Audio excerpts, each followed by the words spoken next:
నాగబాబు గారికి మంత్రి పదవి ఇవ్వడం ఇష్టం లేని కొందరు పేటీఎం కుక్కలు సోషల్ మీడియాలో తప్పుడు ప్రచారం చేస్తున్నారు. ఇష్టం వచ్చినట్టు మాట్లాడుతున్నారు. అంటే పేటీఎం కుక్కలు ఎట్లా ఉంటాయంటే బాలకృష్ణ బొమ్మ, లోకేష్ బొమ్మ, చంద్రబాబు నాయుడు బొమ్మ పెట్టుకుని జనసేన పార్టీకి వ్యతిరేకంగా మాట్లాడుతున్నారు. నాగబాబుకి ఎట్లా ఇస్తారు మీరు?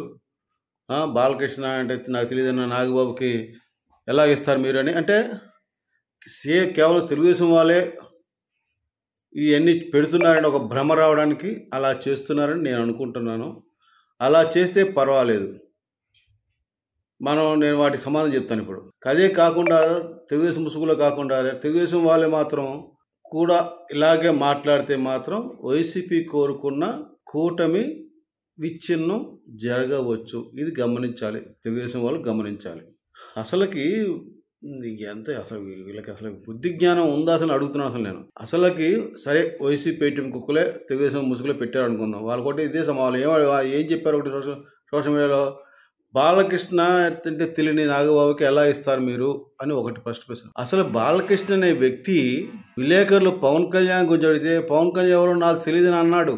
మరి నాగబాబు గారి కోపం రాదా?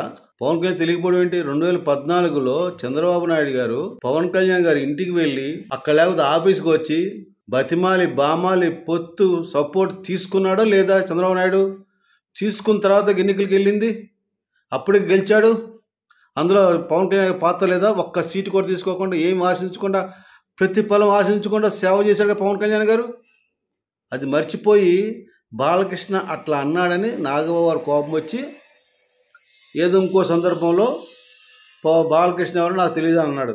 నేను ఎందుకు చెప్తున్నా, కంపేర్ చేస్తే కొంతమంది తెలియదు, దీనికి మర్చిపోతారు.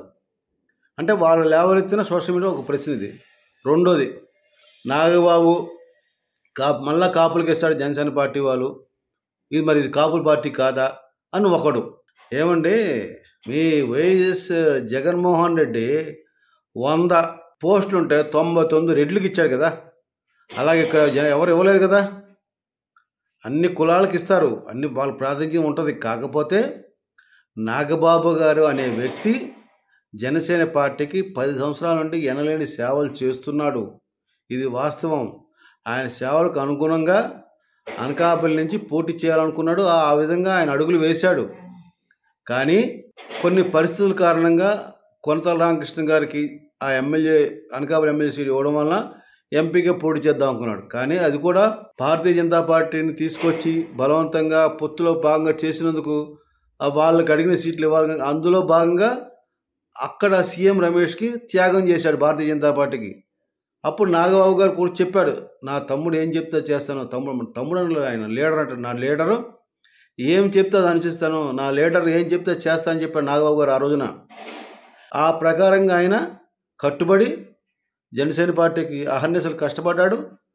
పర్టికులర్గా పిఠాపురం నియోజకవర్గంలో రాత్రి పగలు ఆయన భార్య, తర్వాత వరుణ్ తేజ్ వచ్చాడు, రామ్ చరణ్ వచ్చాడు, నిహారిక వచ్చింది, అల్లు అరవింద్ వచ్చాడు, చిరంజీవి గారి భార్య సురేఖ గారు వచ్చారు. వీళ్ళందరూ వచ్చి జబర్దస్త్ టీమ్ హైపరాది కావచ్చు, చాలామంది వచ్చి అందరూ వచ్చి వాలంటీర్గా పవన్ కళ్యాణ్ గారి కోసం ఎంతో కష్టపడ్డారు. ఎందుకు కష్టపడ్డారంటే నిన్న మీకు వీడియో చేసి చెప్పాను. ఆయన హత్యా ప్రయత్నం అప్పుడు ఆ వీడియోలో చెప్పాను నేను క్లియర్గా. ఎందుకంటే ఇటువంటి నీతిమంతులు, న్యాయంగా పనిచేసేవాడు, ప్రజల్ని హక్కును చేర్చుకున్నాడు, ప్రజలని నా కన్నా బిడ్డలను చూసుకునే గొప్ప నాయకుడు ఈ తరానికి దొరకడు. ఒకవేళ ఆయన పొరపాటున గెలిచి అసెంబ్లీకి అడుగు పెడితే ఆయన పరిపాలన చూడాల్సి వస్తుంది. ఒక్కసారి పవన్ కళ్యాణ్ గారి పరిపాలన చూస్తే ఇక మన ముఖం ఎవరు చూడరని ఈ దొంగ లుచ్చ పార్టీలందరూ అన్ని నాయకులందరూ కూడా పవన్ కళ్యాణ్ గారికి ఓడించాలని ప్రయత్నించారు. అందుకనే నాగబాబు గారు వారి మిసెస్ ఎంతో కష్టపడ్డారండి పవన్ కళ్యాణ్ గారు గెలుపు కోసం. చాలామంది ఇన్ఛార్జీలు ఉన్నారు, చాలామంది నటులు వచ్చారు, నటీమణులు వచ్చారు, అందరూ వచ్చి చక్కగా ప్రతి ఒక్కరు కూడా. కాకపోతే పిఠాపురం వాస్తవులకి ఒక్కసారి నేను నమస్కారం పెడతాను. ఎందుకంటే గొప్పవాళ్ళని వాళ్ళు. ఏ రోజైతే పవన్ కళ్యాణ్ గారి పేరు ప్రకటించగానే మేము గెలిపిస్తాం, పవన్ కళ్యాణ్ మావాడిని ధైర్యం చెప్పారు. అదే మాట కట్టుబడి ఎన్ని ప్రలోభాలు, కిలో బంగారం ఇచ్చారండి. ఇంటికి కిలో బంగారం ఇచ్చారండి పవన్ కళ్యాణ్ వ్యతిరేక ఓటు వేయడం కోసం. ఇది వాస్తవం అండి. ఇది నేను చెప్తున్నాగా, వేల కోట్లు ఖర్చు పెట్టారు ఆయన ఓడించాలని. ఎందుకంటే ఆయన గెలవకూడదని. అంత కష్టపడ్డ నాగబాబు గారికి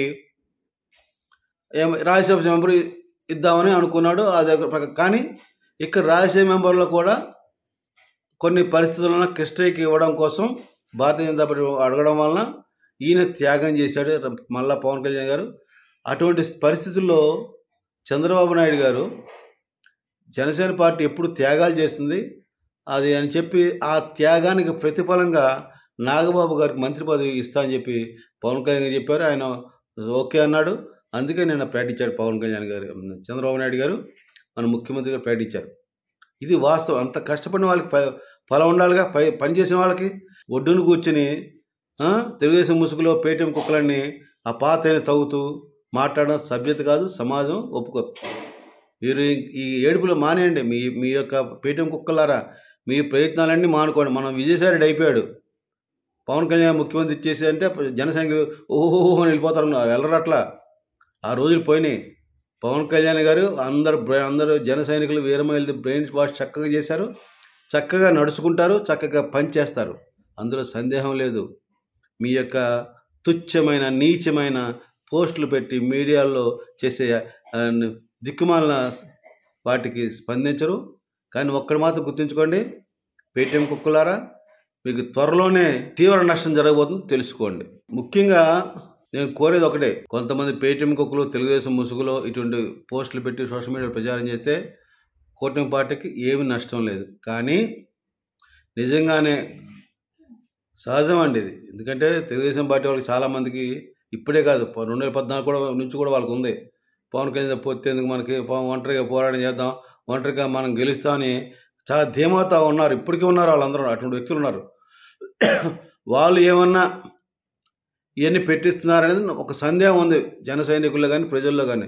ప్రజలకి సందేహం వచ్చిందంటే ఒక్కసారి తెలుగుదేశం పార్టీ వారు ఆలోచించాలి. ఒకవేళ నిజంగా తెలుగుదేశం వారే పెడితే మాత్రం ప్రజలు అనుకుంటున్నారు ఏమనంటే, ప్రజలు ఈ విషయాలని నిశ్చితంగా గమనిస్తున్నారు, పరిశీలిస్తున్నారని తెలుసుకోవాలి.